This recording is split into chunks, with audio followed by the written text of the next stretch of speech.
Doesn't either. Joining us now is Pennsylvania state candidate and former U.S. ambassador to Denmark, Carla Sands. Carla, great to see you. I got to see you at CPAC, and now you're on the show. This is so fantastic. It's fantastic. Hi, Mercedes. Hi, Jen. Hey, great to see you, Carla. Ambassador, what do you make of that convoluted, mind-boggling response from Kamala?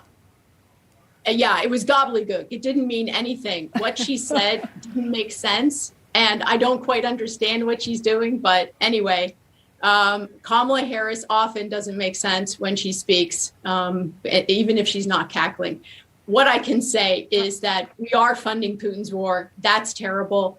Even New England is using Russian oil to heat their homes right now rather than American energy. And my idea, and I'm running for the U.S. Senate in Pennsylvania, and I want to be America's energy senator and Pennsylvania's energy senator. And the reason is because energy is not just a commodity, it's also a weapon. And Putin is using it against the Western world. We need to be able to be not just energy independent, but energy dominant so that we can also sell energy to our Western allies and they don't have to buy Russian gas and oil. I believe that we should have Operation Warp Speed and we should get the permitting and the regulations aligned so that we can supply our country with our own energy. We have enough, even under the ground, right here in Pennsylvania, to power the entire United States for 300 years. Wow. Well, Ambassador, I know. I remember seeing all the oil and gas workers at Trump rallies in your beautiful state, and I know they stand behind what you're saying tonight. And, you know, what's interesting is Biden, he claims that releasing 30 million barrels from the strategic oil reserve, it'll help lower gas prices in the U.S., but I have to wonder if we'd be even seeing these record prices had Biden never canceled the plans to expand the Keystone pipeline. I mean, how costly was that decision, and what do you think about using this emergency oil? I think that it's a terrible thing. That emergency oil is for emergencies. It's not to help him get reelected in the midterms and lower the price of energy by a few cents a gallon. What we need is to explore, to harvest, and to move our American energy throughout our country. We know if we put it in pipelines, it is more environmentally friendly, it's more efficient. But did you know that the state of New York won't even allow pipes to pass through New York from Pennsylvania to power New England?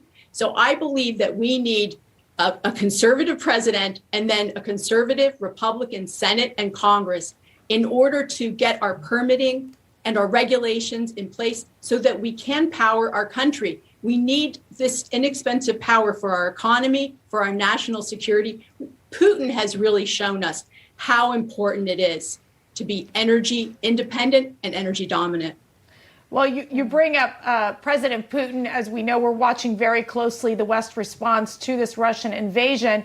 With this has come economic sanctions, which we think I think a lot more needs to be done.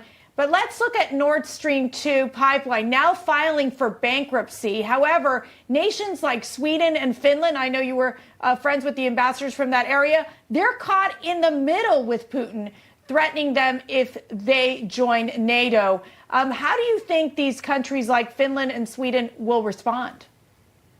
Well, Finland and Sweden cooperate with NATO. They're almost like NATO countries.